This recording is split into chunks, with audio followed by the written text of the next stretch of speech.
Good morning. It's a bit early. I'm going to do an early video. I'm going to do a coronavirus video. Everyone's doing them. Um, I avoided doing these, but I have a lot of thoughts on it, and I don't know. It's worth putting it out there for you guys. So stick around. All right. So we're down by the lower river area here in the morning, where I like to have a coffee. And we're gonna sit and chat.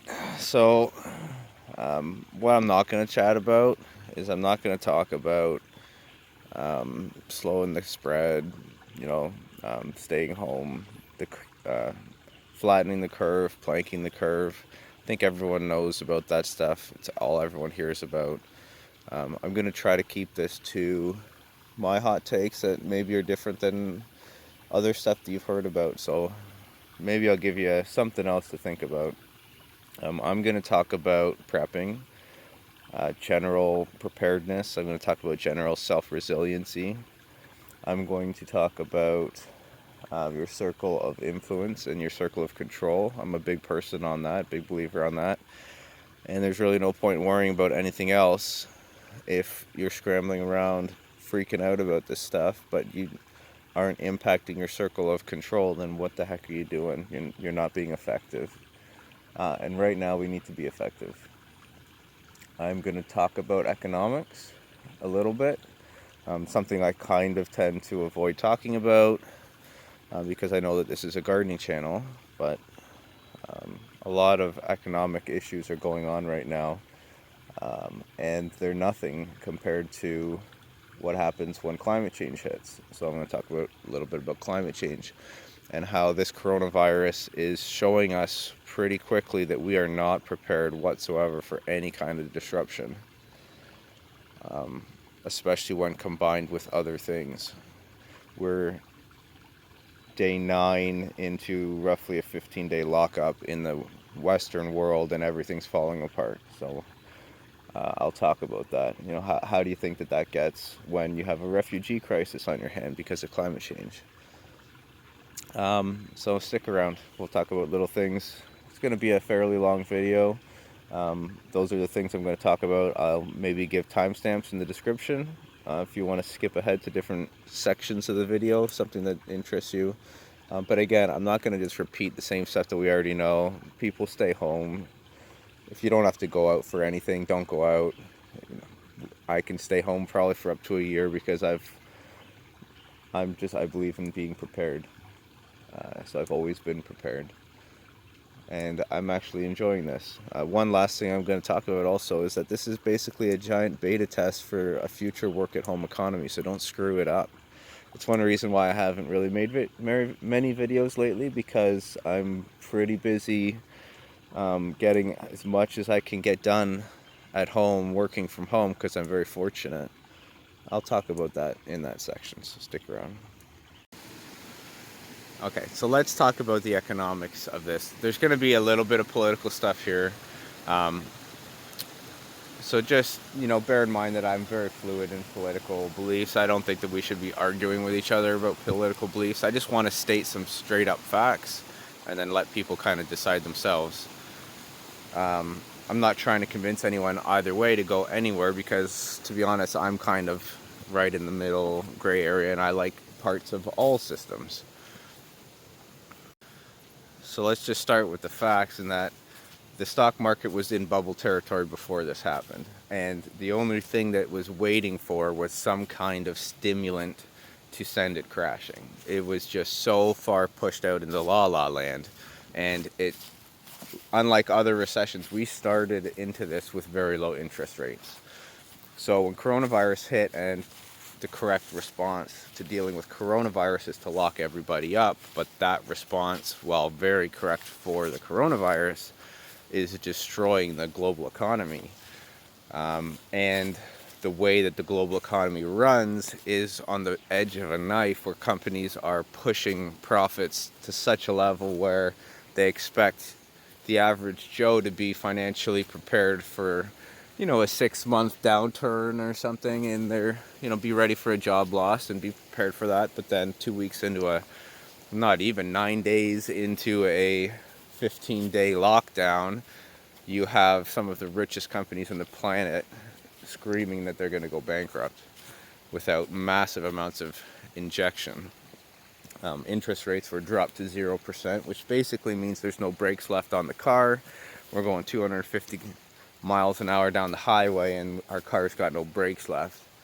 And $1.5 trillion of quantitative easing, which is basically just the Fed injecting liquidity into the banks. So the banks, they buy the bank bonds and treasuries, and then the bank have money to ensure that if everyone wants to come and collect their digital coins out of the bank, then they can actually get something, and we don't have a full-blown bank collapse like we've had in the past, like 1800s.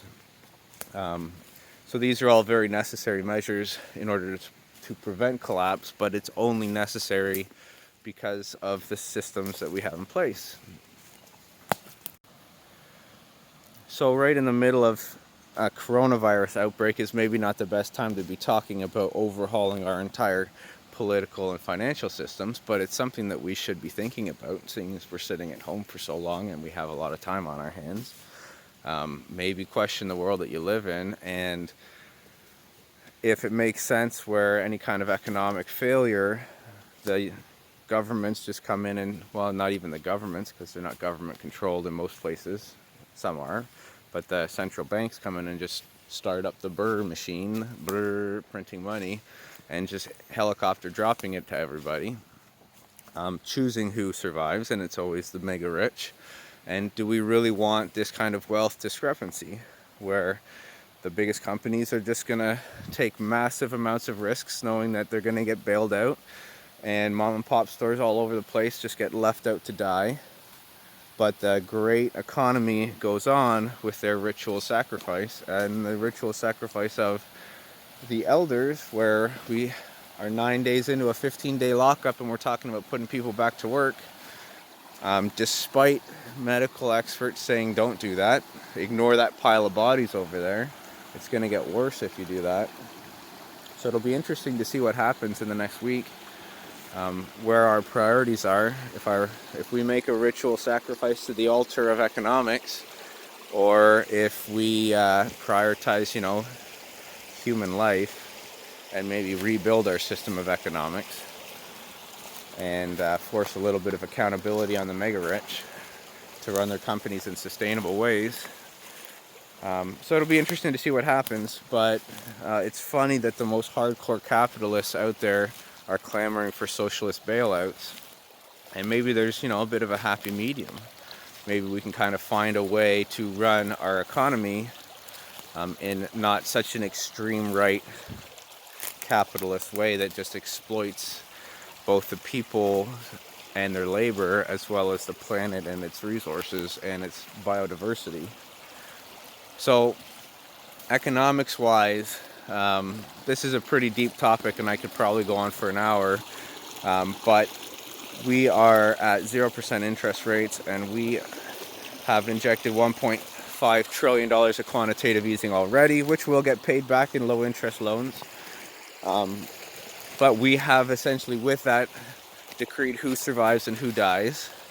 And now we're talking about, and by we, I'm Canadian, and I'm talking about the United States' response here, because that's the one that the global stage is looking at.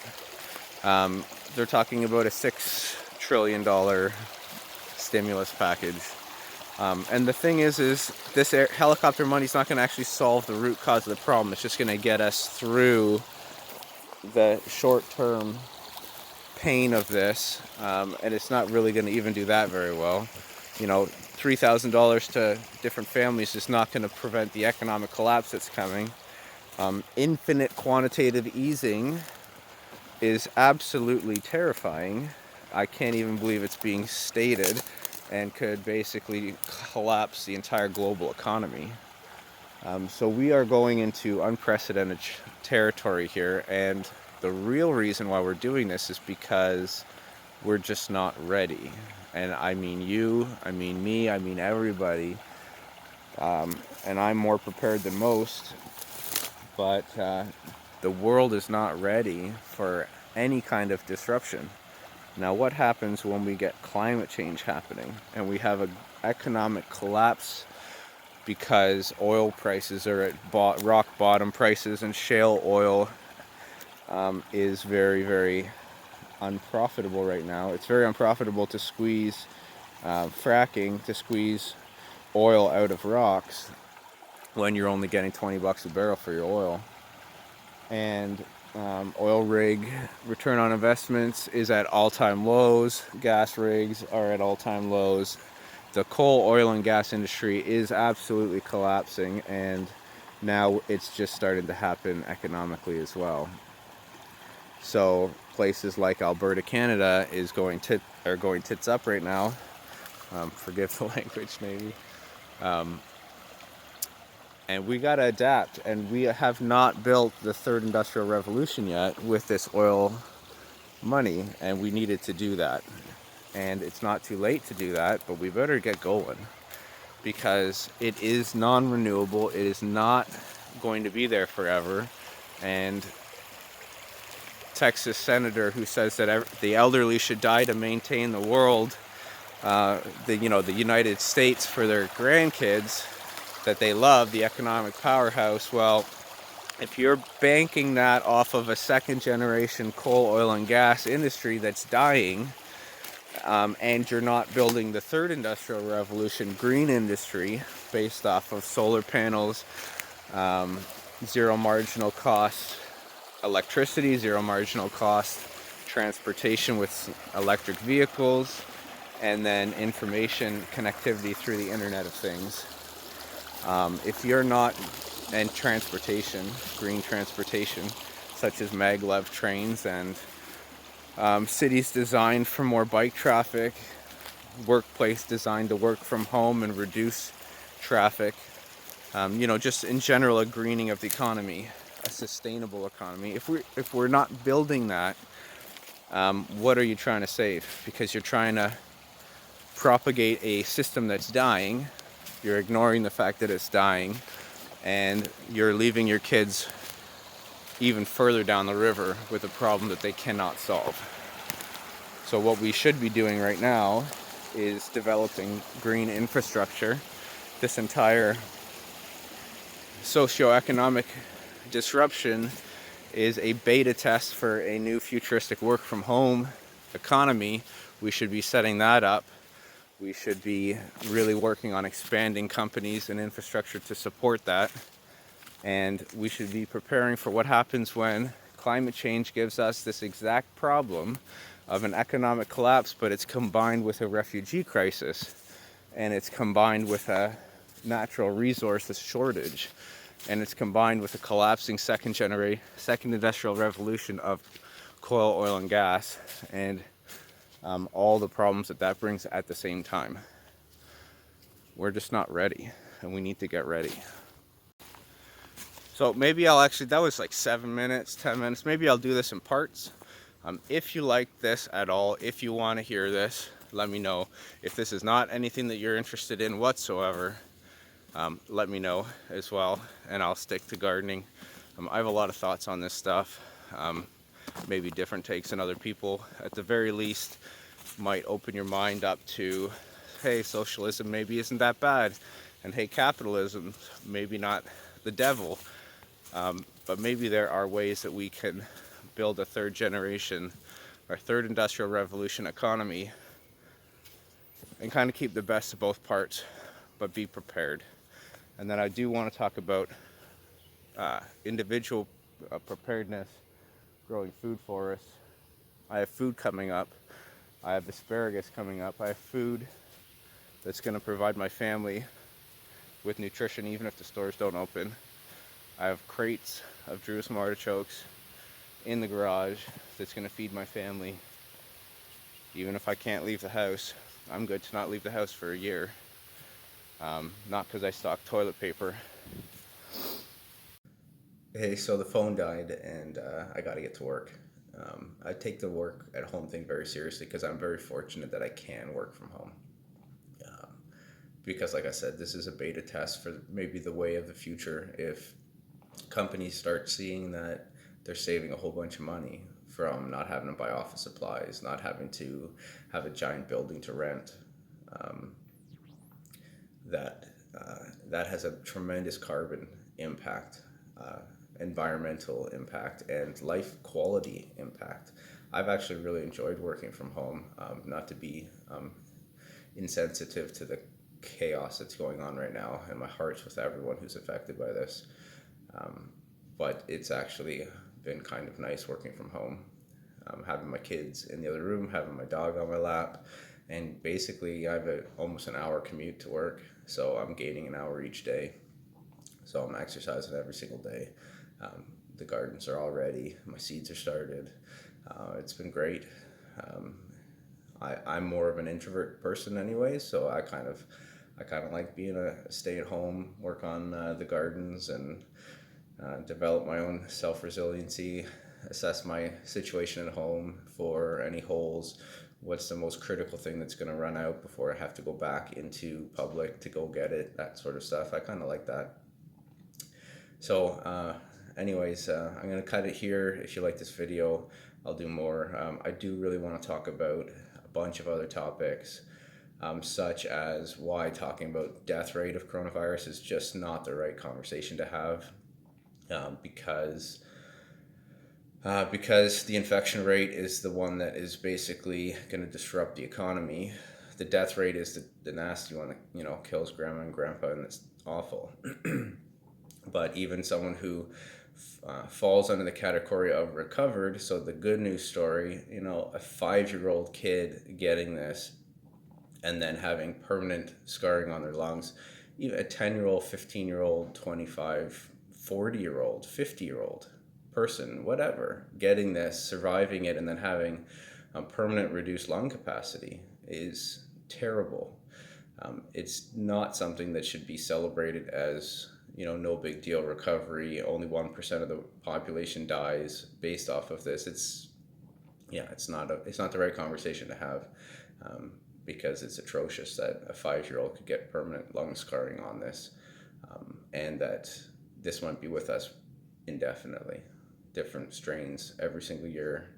Have you got your flu shot? Have you got your coronavirus shot? So short-term injections, bringing this back to the economy, short-term injections of the economy just to prop up an old failed system that's going to let it fail again, when this is going to be a long-term occurrence, especially if we're talking about propping up airlines, cruise ship industries. Are you kidding me? We're going to prop up cruise ship industries. They burn the dirtiest, crappiest oil. They throw all their garbage into the ocean, and just generally they destroy the planet. So we're going to keep that alive? We could let that fail, and we could turn all those cruise ships into tide-based power generating systems just off of the coast, you know, weld them into support structures, and then when the tides rise and lower, they actually move diaphragms, which then generates power. This technology's out there. We know how to do it. We could turn those into generating power stations instead of, you know, green power stations, instead of polluting, environmentally destroying, take advantage of your workers, take advantage of poor countries, economic system that's just disgusting. It's insane to me. Anyways, we'll leave that for another video. Thanks for watching. If you like this, let me know. If you didn't like this, then I'll go back to gardening videos. But it's nice to kind of make this. Anyways, gotta get back to work. Take this very seriously. Everyone else, please take the work at home stuff seriously. If this works, then maybe it lasts for longer than just the coronavirus, because it maybe is actually just economically better, and companies will make an economic decision by allowing people to work from home. Be safe.